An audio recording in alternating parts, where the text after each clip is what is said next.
बिस्मिल्लाहिर्रहमानिर्रहीम अल्हम्दुलिल्लाहि रब्बिल आलमीन अल्लाहुम्मा सल्लि अला मुहम्मद व आले मुहम्मद ला हौला वला कुव्वता इल्ला बिल्लाहिल अलिय्यिल अज़ीम। देखिए, ये तो एक्सपेक्टेड है कि मई मई बहुत ज़्यादा छुपा हुआ है, मई में काफ़ी कुछ ट्रबलस छुपा हुआ है। इसमें हो सकता है कि ये जो खामोशी में कुछ लोगों को और भी इन्वॉल्व करें और एक फाइनल अटैक ऐसा फॉर्म किया जाए जिस पे मैंने जैसे कहा था बंदरगाहें निशाना हो सकती हैं, पोर्ट्स निशाना हो सकती हैं। जहाज जो वो पीछे लेके गया वो डेफिनेटली उसको बचाने के लिए ही लेके गए, क्योंकि उनको अब बड़ा वाज़ेह पता है कि जहाज़ों के बदले पे जहाज़ ही उड़ेंगे और सब होगा। और जिस तरह से अगर खुदकुश काइंड ऑफ शुरू हो गई जो अटैक्स बोट्स के, तो किस-किस साइड पे, जैसे आपको पता है कि ईरान के पास या ये यमन के पास भी, ईरान के पास भी ये कैपेसिटी मौजूद है कि फ़िदाइयान जो शहादत में लिस्ट है कि मैंने पहले शहीद होना, मैंने पहले, उसकी एक लिस्ट है।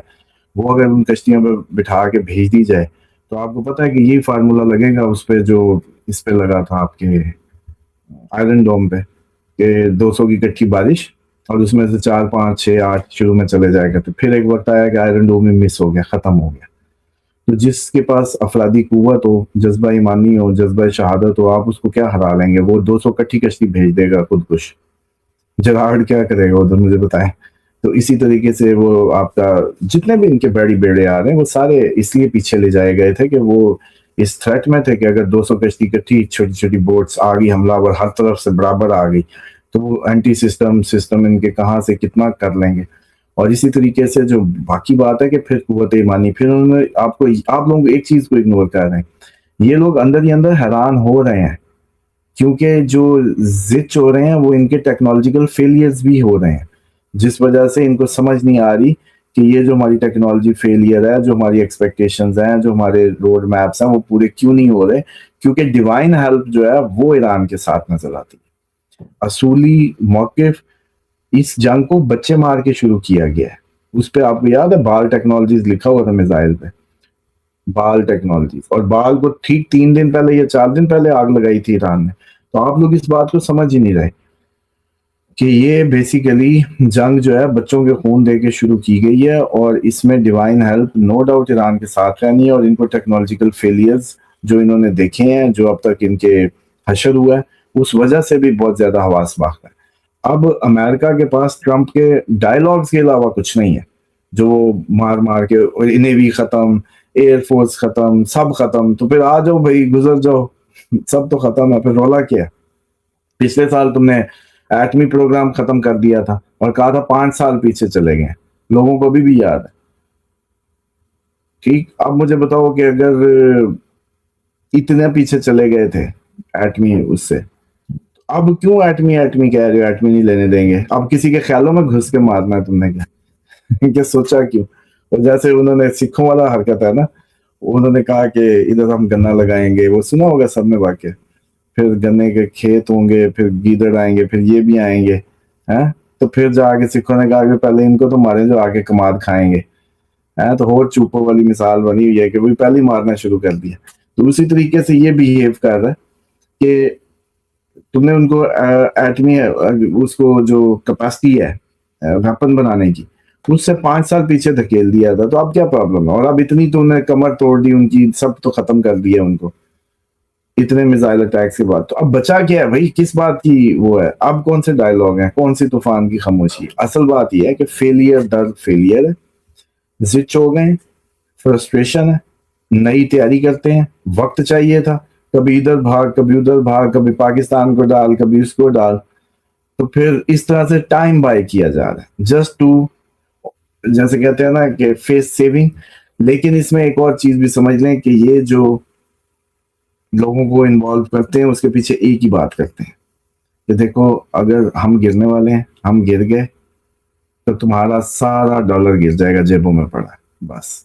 इसी वजह से पाकिस्तान साथ देता है, इसी वजह से कोई चाइना साथ देता है, सब इसीलिए देते हैं कि जो कुछ आपका डॉलर में पड़ा है ना, वो जीरो हो जाएगा एक ही दिन में, अमेरिका के गिरते आप सड़क पे होंगे। तो इस वजह से ये सारे का सारा मामला जो है, और अभी मुझे तो ये लग रहा है जैसे मोदी ने कहा ना, गोल्ड नहीं खरीदें और रुपया डीवैल्यू होता है करेंसी। आगे आने वाले टाइम में, अभी तो नहीं लेकिन मुझे अपकमिंग टाइम में ये महसूस हो रहा है कि सरकारी पाबंदियां लग जाएंगी सोना बेचने पे, और इसकी कोई कैप्स लग जाएंगी सोने पे। कि सोना नहीं खरीद सकते, इलीगल हो जाएगा। क्यों? आखिरी कोशिश ये होगी इकोनॉमिक सिस्टम को बचाने की कि अब सोना नहीं खरीदना, पाबंदी होगी या सोने की सुनहरों पे क्रैकडाउन होंगे, लोगों पे होंगे, शादी में आ जाएगा। जैसे वन डिश नहीं थी इधर जैसे वन डिश हुआ करती थी। एक तो वैसी शादियां कम होनी है अगले साल, लेकिन इसमें वन डिश की तरह होगा कि आप दो बालियां, एक कोका और एक वो गले में वो जो है चेन, एक अंगूठी ये दे सकते हैं। इसके अलावा अगर किसी ने सोना लिया तो वो इस तरह की सिचुएशन बिल्ड होने वाली है, मैं ये भी बता दूं। तो इसलिए अब सोना जो है, जिन जिन सब ने इसको वो किया था, बनाया था, आगे अब मैं इसका टाइमलाइन नहीं दे सकता, लेकिन ये जरूर है जो लोग कुछ सोने से मुतालिक बड़े परेशान है वो अभी मई से जून के अंदर जहां तक चला गया चला गया। बाद में हाँ जाने को तो ये 8 लाख को क्रॉस करता लगता है, लेकिन कुछ कह नहीं सकते कि जहां ये 8 लाख को टच कर रहा होगा वहीं ये कानूनी पाबंदी में भी आ रहा होगा। अगर 8 लाख को टच किया तो बैन भी हो जाएगा कि सोना खरीदना ही हराम मतलब पहले तो जैसे मर्द के लिए था, सबके लिए हराम। तो मोदी ने अपना सिग्नल दे दिया, आपका बाकी खिताब वो सिग्नल देगा। जब मोदी कह रहा था एक गाड़ी में 4 लोड होके जाओ, सोना ना खरीदो, उसने कह दिया सोना ना खरीदो रुपए को छोड़ के। उसामा साहब मोदी की क्या ही बंदा बात करें। एक दिन पहले वो कह रहा था कि सोना ना खरीदें, किफायतशाली जो है वो अपनाएं, ट्रैवल ना करें, जहाज के सफर ना करें, और ठीक 2 दिन बाद जहाज लिया, यूरोपीय ममालिक के दौरे पर पहुंच गए हैं। अभी वो यूएई से होके, मतलब उस बंदे का क्या भरोसा। एनीवे, उसामा साहब सवाल, ईरान कहता है ट्रंप के दौरे चीन के बाद कि दुनिया नए दौर में दाखिल हो रही है, सिनेरियोस बदल जाएंगे। बड़ी अहम बात जो मैंने आपसे मेरे जहन से निकल गई, सर कनाडा बहुत बड़ी फौज की भर्तियां शुरू कर रहा है। इतनी भर्तियां पीछे कभी नहीं हुई जितनी अब वो कर रहे हैं, और पूरा बजट, तारीख में सबसे ज्यादा बजट फौज के लिए एलोकेट कर रहे हैं। उसे अपना तहफ़्फ़ुज़, उसको लग रहा है कि भाई ये जो है ना काम खराब होने वाला है। मनाद सर, फौज की तनख्वाहें बेहतरीन, पैकेजेस बेहतरीन, और बड़ी तादाद में फौज भर्ती होने जा रही है। क्या लग रहा है कि ये अमेरिका से थ्रेट है या ओवरऑल थ्रेट है? कनाडा चाह रहा है कि मैं अमेरिका को जो पैसे देता था वो खुद अपने ऊपर लगाऊं। ये उस वक्त की तैयारी है जब कुछ रियासतें कनाडा को कहेंगी कि भाई हमारी मदद करो, हमने अमेरिका से अलग होना है।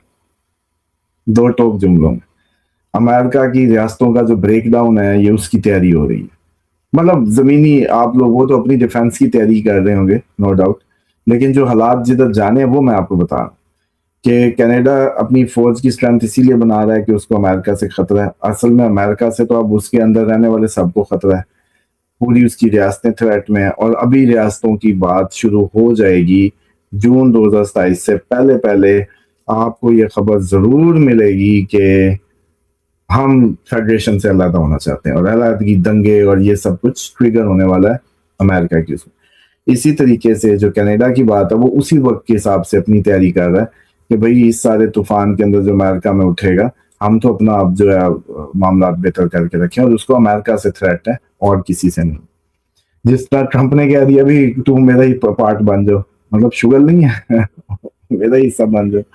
तो इसी तरीके से ये इसको ही सेव करने की सारी कोशिशें हैं जो कनाडा भर्ती कर रहा है। लेकिन कैनेडियंस को मेरा ख्याल है सबसे ज्यादा, जैसे सिख कम्युनिटी बहुत ज्यादा उधर बसी है, और भी दुनिया उन्होंने काफी बसाई है, लेकिन मैं समझता हूँ कि फौज की भर्तियों में सबसे अच्छा है अगर कॉल दे दें, हमारी भी जान छूटेगी कि जितने सिख जो है एक्स ट्रेंड इंडियन उससे हैं तो वो सारे के सारे आ जाए।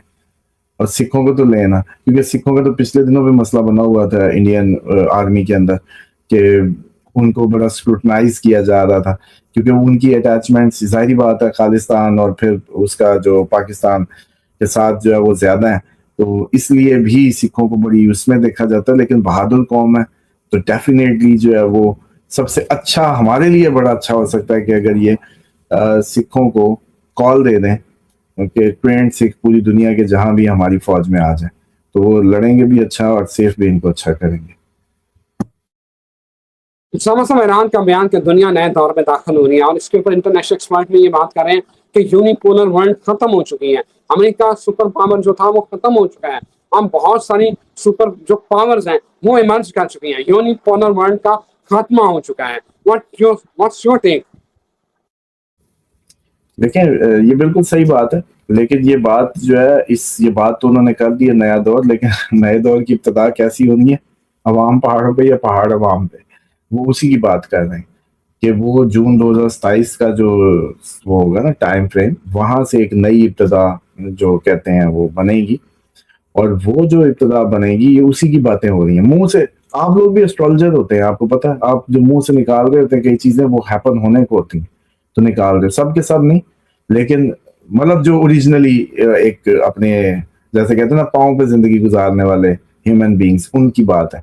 बाकी ये जो पपेट्स हैं वो तो डेफिनेटली वो बात नहीं करेंगे जो एक्चुअल होगी, लेकिन ये बात सही है कि एक नए दौर का आगाज पिछले साल से कहा था, आप बात करें, सब नया होगा, सब नया सुनने को मिलेगा, सब नई हैपनिंग्स होंगी, तो वही वो कह रहे हैं।